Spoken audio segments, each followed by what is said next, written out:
Hello friends, this is the Voice of Europe. I'm Christos Datsios from the Press Project International, coming to you via the Real News Network. Today I am particularly happy to be joined by Konstantinos Poulis, who is a notable Greek writer and political columnist for our site, and I'm honored to say, a close personal friend. Konstantinos' latest article has the title Inequality and the Immigrant as a Tourist. You can read the piece in the Press Project International, and you can also hear it in our podcast. Hello Konstantinos, thank you for joining. Hello Christos, thanks for the invitation. For my first question, I would like us to address the elephant in the room, as it is. Your article begins by discussing this differentiation between refugees and illegal immigrants. I would like you to tell us a bit more about that. Well, the idea was that people have been saying all along that when we stress the point that these people should be treated with respect because they are refugees, this is fine by me, except that if we insist on this too much, then a side effect of this argument is that we will start downplaying the reasons for which people flee, not for reasons of well, immediate danger from bombs dropping on their heads, but to escape poverty, which is a perfectly legitimate reason for me as well. Right. We have recently seen a Eurogroup which took place between the European leaders, not a Eurogroup, a Euro summit, between the European leaders and Turkey in order to address this problem and of the refugees mainly. And we have seen that they have taken the decision to block what is called the Balkan route, to start closing the borders so that people cannot walk up to Central Europe, as they've been doing for some months now.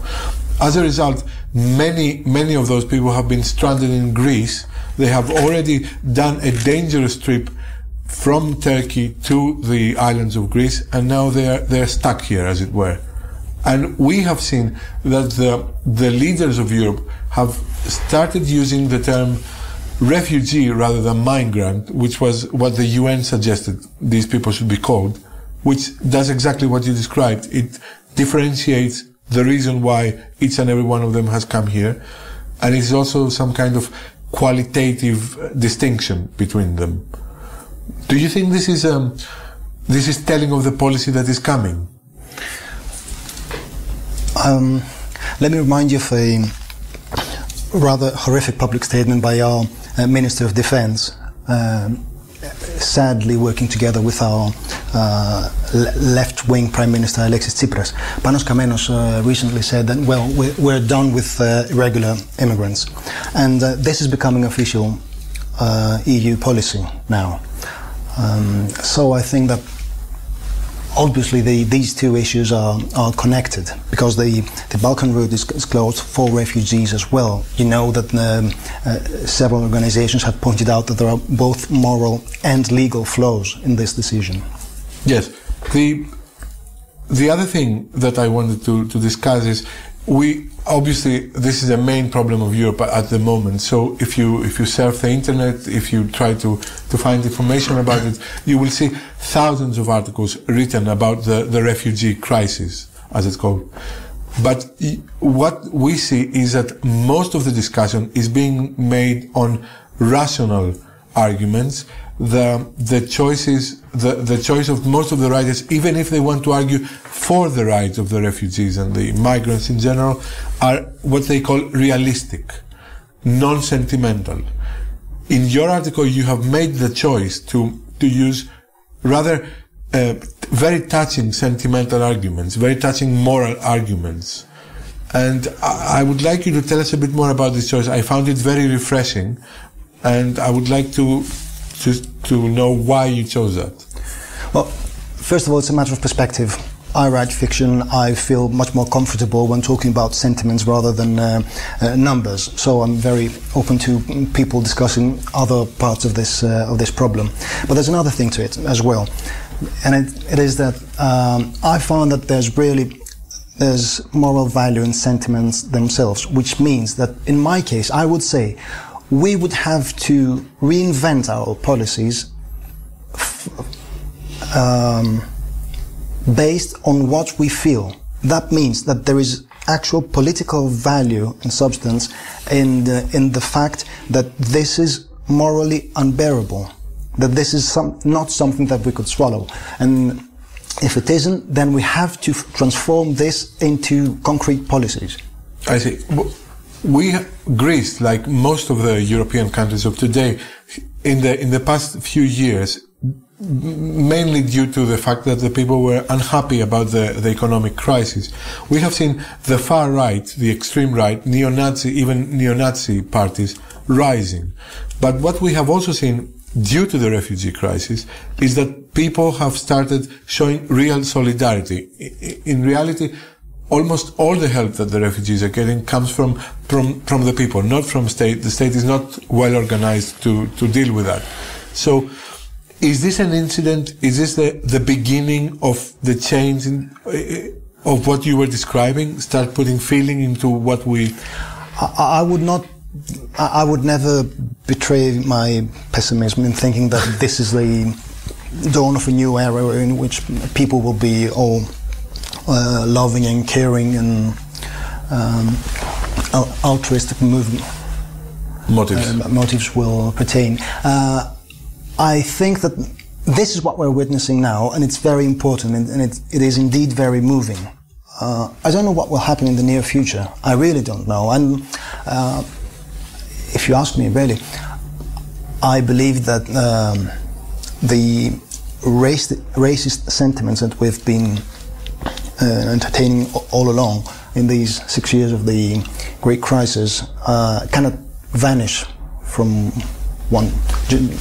in just 1 second. And that means that we should be very cautious that we don't know what awaits us.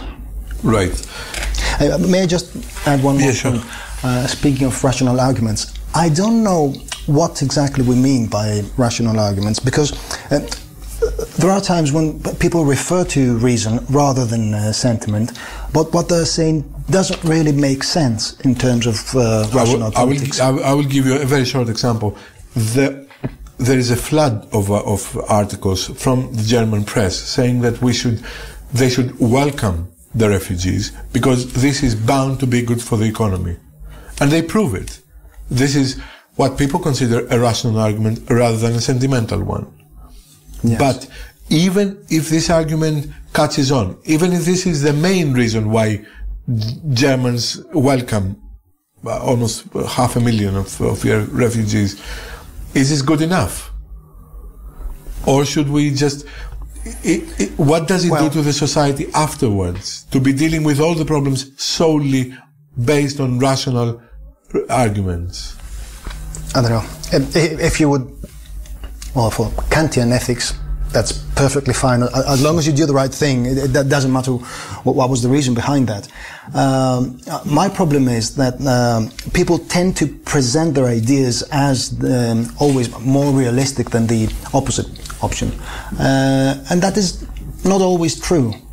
Because what's happening now, it's clearly non-realistic. This cannot continue to happen. I mean, you expect that you will drop bombs over there and that they won't come over, they won't affect your way of life, and you think that this is fine, but this is not fine, and it's not realistic either. Another part of your article focuses on the fact that most of the good life and the wealth that the West is enjoying comes from the use of the resources and the people of the East and Africa and the East. So in a moment you argue that somebody who is being critical of the way these refugees are coming over to Europe should remember that he does that from the privilege that he's gained from abusing his power over them. That's another kind of realism, that you face the situation as it is, and you think that, well, if millions of people have to work 14 to 16 hours a day to next to no wages, or sometimes paid less than $1 per day, then in order to make your fashionable clothes, or I don't know what else, your chocolate bars, there will come a point, well, these people will think that, well, this is pretty unfair, and maybe I should do something about it. Like, get the hell out of here and try to pursue better luck for me and my children. And I'm thinking that this is also a very... this is not the opposite of realism. This is also facing reality, because when people think that, well, it's... what we expect to happen is that we will continue as we will continue to do everything that we do now. We will continue to, well, at least let our governments engage in military interventions, war in the Middle East, and at the same time we will expect these people to stay where they are. Yes, they're not cooperating. This is presented as a rational argument that fights my sentimentality, and I'm just questioning what is it exactly to be rational or sentimental under these circumstances. I see. Right. So I would like to congratulate you on your article. It was really, I found it excellent, and I rushed to translate it, in fact, for our site. And I would like to tell you that Konstantinos will be visiting Brown University, where he will be participating at the conference Cross-Culture Humanities Engagements with Economic Crisis, and he will also be able to formally present his thoughts on the subject. Thank you very much. Thank you.